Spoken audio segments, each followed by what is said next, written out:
Good afternoon to you from Wilmington, North Carolina. I am Mark Sudduth. It is Monday, the 23rd of January, and we're going to take a look at the weather, what's happening in the lower 48, a couple of things related to the upcoming hurricane season, look at the state of the ENSO, and the headline there, will the Big Apple break its 319 or so days without any measurable snow? It's coming up on a record there, and people are really talking about it. It's kind of a big deal.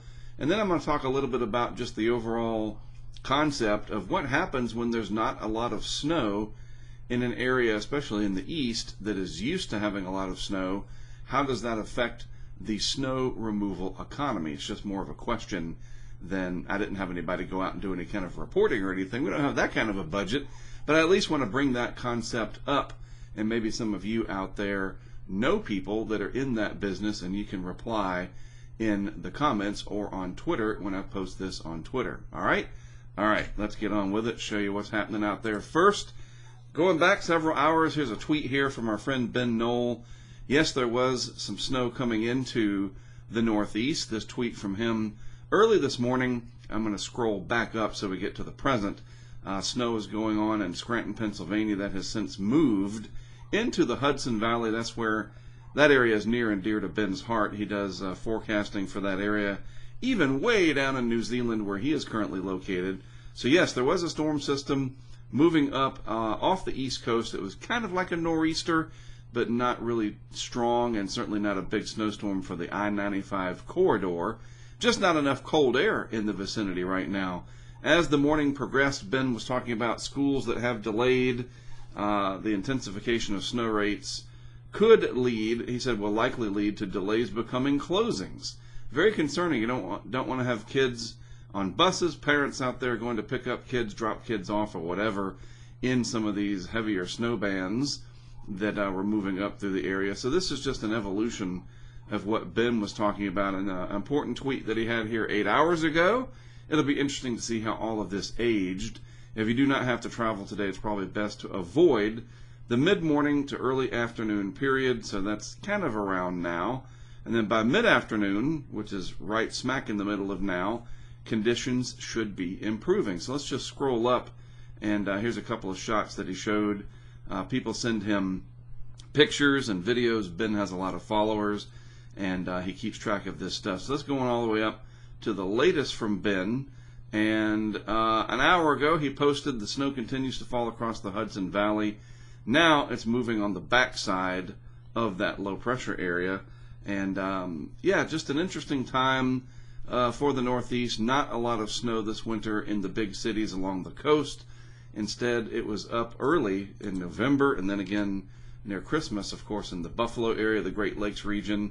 Watertown has had a lot of snow, but not a lot, even in the Hudson Valley, and certainly not down in cities like D.C., up to Baltimore, and of course New York City, the Big Apple, and even out to Boston. Just a snow drought. So before we move along, I pose that question to you. Those of you that are in the snow removal business, some of you watch my videos, you might know somebody that is in that business. Maybe it's through the government, local, state, municipalities. You haven't been very busy, but what about the local guys that make, I don't know how much they make, maybe a few $100s per event? I would like to know more about that, because the lack of snow does affect a group of people that would ordinarily make an income removing said snow. I've seen those trucks myself. I've been up to some of these snowstorms in the past, and I have observed people with large pickup trucks, and they have those plows on the front, and they clear a parking lot of a shopping center. So they probably have a contract ahead of time. Is that paid in advance, and the owner just kind of hopes they get their money's worth? Or is it sort of, hey, we'll call you Bob or whoever, and you'll come out and do this, and then we'll pay you on an event basis? I'd like to know about that, so please talk about it in the comments. Let me know. I'm curious, genuinely curious, because there is an economy of snow removal businesses in the Northeast. It'd be interesting to have like Kai Risdahl from that show Marketplace. Some of you are probably like, what is he talking about? It's a podcast produced every evening, at least I hear it every evening, and they talk about different businesses sometimes, and that would be an interesting topic for them. But for now, let me know if you don't mind. All right, so also moving along here in my tabs of what we're looking at as we keep tabs. See what I did there? On the weather, Fox Weather talking about, yes, there were some snowflakes in New York City. We can play this video. Let's mute the audio. I'm going to be the audio. There were some snowflakes, but it wasn't reaching the ground as snow. Remember, they got some pretty tall skyscrapers up in New York City, and that snow falls to the ground, melts before it gets to the ground itself, and there just isn't any measurable snow, 1/10 of an inch or more. A trace doesn't count. It's got to be measurable snow. You can put that ruler down there at the Weather Service headquarters there, or other areas like, say, Central Park. No measurable snow in 319 days, if my tally is correct from looking up some different sources. So it was snowing today, but nothing substantial in the Big Apple or Boston or D.C. or Baltimore. All right, so Tomer, we talk about Tomer often. He posts some great content, and there is a chance that the streak of no measurable snow will end on Wednesday. There's a chance, right? And but it's not much of a chance, and Tomer's talking about that here.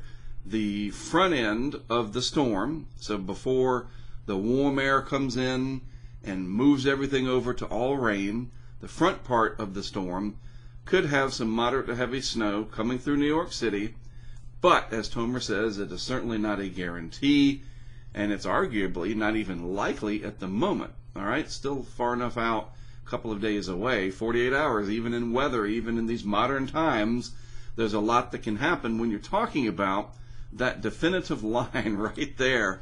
I mean, that is amazing. There's the line that goes right through New York City, and there could be just enough to qualify as measurable snow, or it could be bumped just far enough north and west that the Big Apple, Manhattan, etc. misses out on measurable snow, and we probably would go in the extended period after that to the point where we break the record for the longest that we've ever been in that area without any measurable snow. We shall see. And again, I'm curious, do you all up there love that? Is this like a good thing? Like, if we know if we went years without any hurricane landfalls, a lot of people would be very happy about that, right? I mean, pretty much everybody. But hurricanes are a part of nature to balance the heat out. Snow is a little different. People get more excited about snow. You don't wish hurricanes anywhere, but you wish for a white Christmas, I guess. It's just an interesting thing. A lot of talk about the drought in the snow as of late. All right, so let's look at the old GFS here. We're going to run through the next week. There are a few elements that we're going to pay attention to. First, the departing storm system right now, and we can clearly see that. Let's use the color black so this will pop better. There's the wraparound moisture. So Maine, you're getting some measurable snow. Portland and Bangor, Maine. Boston over here, maybe some measurable snow. I would have to go in and look and see. I mean, it does look like the GFS showing some light snow at this time period. This would be, well, actually, this is coming up this evening. This is 0Z tonight. So this is in the future by a few hours. So we'll see. We'll see if Boston ended up with some measurable snow. And it does clear out here in the Hudson Valley, as Ben Knoll was talking about. That's just a few hours out in the future. Let's see what happens as we move this on. Another storm system starts to take shape tonight into tomorrow. You know where it is, but I'm going to point it out just to make sure, right? Right down here, the Texas Panhandle coming through New Mexico. Eric Webb was talking about it. He's kind of excited there. I believe he is in Albuquerque, the ABQ. But the Texas Panhandle, the Oklahoma Panhandle, and a good chunk of the Sooner State itself should get some wet snow tomorrow. And then that storm system really gets angry looking down there. Look at all those yellows and reds. That's the precip rate. Very heavy rainfall in the warm sector. The threat of severe weather. We will look at that separately in just a few minutes. Then this whole system moves up, you guessed it, southwest to northeast, instead of the classic track where they go across the Gulf and then run up the east coast like this. We have not seen that in quite some time. This is more of an inland track because the western Atlantic ridge and the southeast U.S. ridge, and this is just a generalization of it for you, is just too strong. Remember, these areas of high pressure are similar to a balloon of air or a balloon of some other liquid that's just thicker than these other areas of air. And so these low pressure areas get pushed around them. These areas of high pressure, they exert more influence. They kind of breathe in and they breathe out, and they expand and contract, and they change their shape.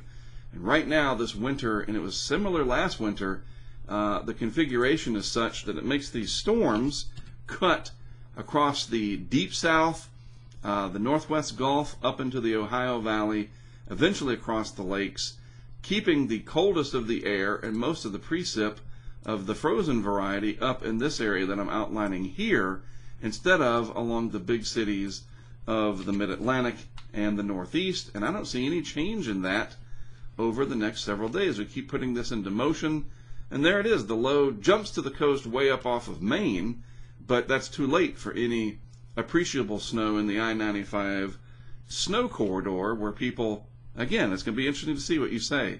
Do you like it? Do you look forward to it? Do you abhor it? Just hate it with a passion? I would like to know. I mean, snow is interesting, but it can have its problems, of course. Pile-ups on the roads. People have heart attacks trying to shovel it. It's pretty, though. People can make snowmen, and they have snowball fights, and it creates beautiful scenes, but it can cause problems. Luckily, not a lot of it as we get through day 5 here. Maybe some cold air. You can see the outline of a large area of high pressure right here coming down out of Canada. Very easy to spot that. You get these isobars in here packing together as this cold, dense air spills south out of Canada. Maybe some snow squeezed out from that, like a snowplow. Speaking of snow, pushing snow in front of itself.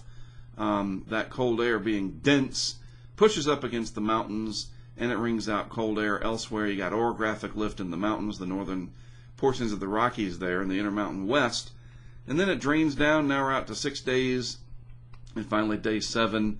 Maybe the makings, there you go, of more of that Miller A, as we call it, type storm, where you get a system that runs up the coast. This is a week out, so we'll have to wait and see about that. So an interesting pattern coming up for weather for the lower 48. Wednesday will be the day after tomorrow. Good movie, right? Maybe. Nothing like that, though. But yes, the day after tomorrow we'll be watching to see nothing like the movie, but maybe some measurable snow. At least it's not that, right? Where it just completely covers everything up with water first and then freezes it to the point that helicopters freeze over in the UK. Anyway, get off the movies, Mark. Back to the weather. But yes, Wednesday will be the day that we will be watching to see if New York and elsewhere up there snaps that streak. Also, though, we got to pay attention to severe weather. This is today. Yes, enough instability in parts of New Mexico and Arizona for some convective activity. Just run-of-the-mill random thunderstorms, nothing crazy. Same thing over here in a good chunk of West Texas and southeast New Mexico. Then we move out to tomorrow, and day 2, looking for the arrow. Things get sort of ramped up a bit with an enhanced risk of severe weather for our friends along the Gulf Coast. So let's look. That's the categorical. The tornado threat, fairly substantial. All right, that's important to note. And let's just click on this to see if it'll enlarge it for me. We'll open this in its own tab, and we will blow this up for you. All right, so the tornado threat, 10%. That's not nothing. I know that's not the best grammar, but that's a 1 in 10 shot, right?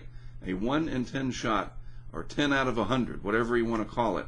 A 10% chance that you could have a tornado within a given point in that hatched area down there, south of Houston, south and west of Houston, so down towards Corpus Christi. It looks like maybe just north of there. Corpus Christi Bay looks like they're in there. And then, of course, the I-10 corridor in the Gulf Coast region, Louisiana, Mississippi, Alabama, and parts of the Florida Panhandle. This is tomorrow afternoon. I'll show you why that threat is there. The wind threat is very substantial, 30% along the central Gulf Coast. So trees down the I-10 corridor, very important for our truckers. So if you have anybody in the trucking industry, let them know. Make sure they are aware. I'm sure some of these big trucking industries have their own meteorologists. One would hope so. And then the hail threat, still minimal. We're not quite to the time of year where we get substantial hail growth just yet, and that's just fine. But that does extend to the areas near the Houston region and down along the Texas Gulf Coast there as the highest probabilities of 15%. I mean, elsewhere in the brown, that's 5%, nothing to take lightly. So tomorrow, into tomorrow evening, that'll be the big severe weather threat. Keep an eye on that as we get into tomorrow, all right? And then as we get out to Wednesday, with that storm system that'll take shape and moving up this way in the warm sector where I am in Wilmington and elsewhere, my friends and colleagues and whoever else along the southeast states, a marginal risk, and this could get upgraded in some parts. I guess if I was a betting man, it would be down here somewhere.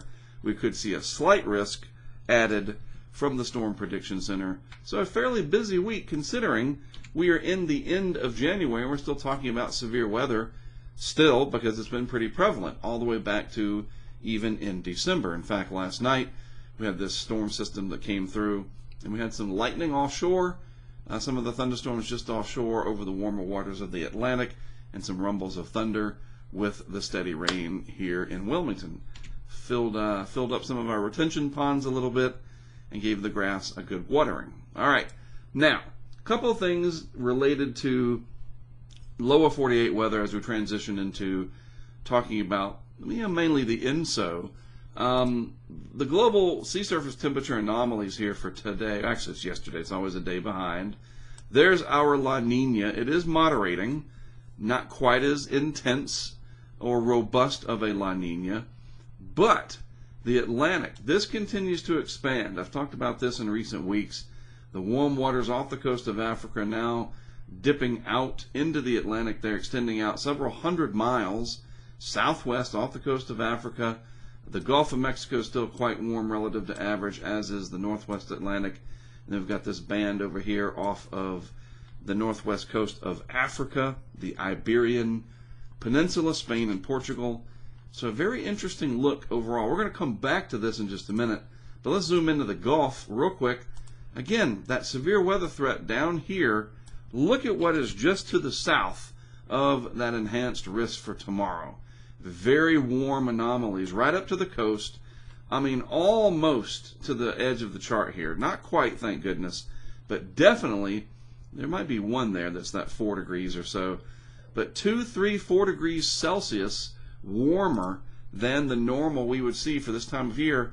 I'm telling you, if we continue this, we're almost into February, and if we don't get any major cold air intrusions that just come roaring down, mix that Gulf up, put cold air on top of it. The key, though, is the mixing. You got to have a lot of wind down there. That really helps. We're going to start the hurricane season again with a very warm Gulf of Mexico. Yes, it's still a few weeks, not quite, still a few months away, but this pattern that we have seen for several years in a row of warmer than average Gulf temperatures in the winter, spills into the spring, gives us a fairly robust tornado season, not in Tornado Alley proper, but Dixie Alley, the deep south, and then we have Gulf hurricane landfalls. It just seems to be this recurring pattern going back really since 2016, after the last major El Nino, which was 2015. Nothing substantial El Nino-wise, the abnormal warming of the tropical Pacific, since 2015, and instead, the Gulf has remained very warm, even in the off-season. It warms up, stays warm, anomalously so. Not just the actual temperatures during hurricane season, but the departures from the average, warmer than they should be. And this also helps, like I said, to fuel the severe weather. But back to the global picture here, this ENSO over here, the El Nino Southern Oscillation phenomenon, this is very important as a driver for the upper level wind profile, especially for the western parts of the Atlantic Basin here and the Caribbean Sea. Not so much the eastern part of the main development region, and really nothing to do with the subtropics or the Gulf. It's this area right through here that we really watch as the ENSO, the El Nino phenomenon, seems to affect the wind shear, especially across the Caribbean. So what is going on with this. I've been tracking this. I'll show you this. Talk about it once a week. The SOI, a great literal barometer. In this case, it really is measuring pressure and the differences in those pressures. And I've been telling you about the numbers. Now, they have come down, as you can see, both with the actual stats, the numerics, and the chart. They've been coming down in recent days, but it's not really a dramatic drop. And just looking at the overall numbers here, the 30-day average is still rounded up. We'll call it 15. And the 90-day average, we can round it down and call it 12. Typically, anything above positive 7, Bureau of Meteorology in Australia talks about this in some of their literature, is in La Nina territory. The pressure pattern is such, when the SOI is consistently above 7 on the index, we're in a La Nina pattern, and we are clearly there. And even today's contribution is a pretty healthy 13. Now let's look at the last several days here on their chart here, their table. That's the word I'm looking for. Yeah, you go and you look through here, the daily contributors right here in this column. There's only 3, if you count that one, in recent times where it went negative. Everything else has been positive to strongly positive pretty much for the entire month ending December. There's December 25th, Christmas Day. There was only 3 periods of time there, 3 days in January here, these right here. Let me just draw a box around it, where we went negative. Everything else has been positive, and that's just not getting us towards a warm ENSO event at all. Not even close. And I think this is really interesting. The CFS, and again, I know there's lots of different models. This one did really well last year. Again, I tell you, you can go back and look at my videos from January 22. It's almost like we're talking about the same thing. The CFS out into the extended period, we're going all the way out to October here. In recent days, it has been trending down for its ENSO forecast. In other words, cooler ENSO region 3.4 temperatures. That's just basically a region of the Pacific that this is forecasting for. And the latest members of the ensembles there in blue are even colder. All right, and what I'm going to do in a week, we're almost to the end of January, we've got a week or so left. Next Monday, I've been saving these. We're going to compare where we were at the beginning of the month and how this has trended with that. Let me get rid of my own drawings here and my face. We're going to watch this right here, the ensemble mean, and how that has been trending down. It was touching the 1 degree Celsius lately, like in the last couple of weeks or so, but in the last week maybe, it's been really coming down. We've shaved off almost a half a degree from its forecast, and look at some of these members firmly keeping La Nina into the summer. Now, while I don't think that will happen, the odds of an El Nino, I would have to think, are going to start going down, and it just makes sense. The closer we get to the event happening, the odds become more substantial when you start to see trends like we're seeing with the CFS, the actual SOI, the temperatures themselves, and like I'll end everything with today's update here with a tweet from our friend Andy Hazelton, the guidance for the wind. The pressure pattern creates different anomalies with the wind. Now, normally the trade winds blow east to west, nice and steady, and if everything was pretty much even, we would have neutral conditions all the time, and you wouldn't throw things out of balance. Well, for whatever reason, these last many years here, since 2015, the last big El Nino, we've been pretty much stuck in this semi-La Nina to full-on La Nina pattern, and this chart really helps to explain why, at least part of the reason why, of what's causing the La Nina. Not the cause of the cause, but the cause that creates the effect of La Nina. I know that sounds difficult, but getting into the nuts and bolts, the weeds, as they say, well, why are we in this La Nina pattern? Hey, that's its own 1 hour talk from somebody with way more experience in this than me. But we can look at these types of products here. This is your 850 millibar zonal wind anomaly. That simply means about 5,000 feet in the atmosphere over a certain region, a zone, the anomalous wind. What are the anomalies of the wind? Is it blowing faster from the east or faster from the west? Is it right where it should be, which would be this sort of, I'll draw it for you.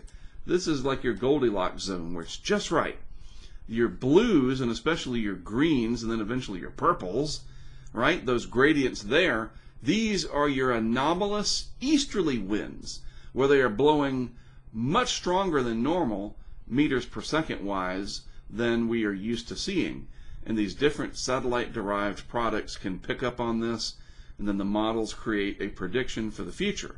So this is your time. This is where we are now. This is the future going out to February, and this is your area that it's talking about. Well, it's depicting. I'm doing the talking. And pretty much, I mean, you have anomalous easterly winds, that blue, all the way from the Nino 1-2 area across the Pacific, all the way out almost to the Philippines. Unbelievable. Your westerly anomalies are confined basically to the Indian Ocean. So, wow, this is really substantial. This is now. Let's get rid of all this, start over.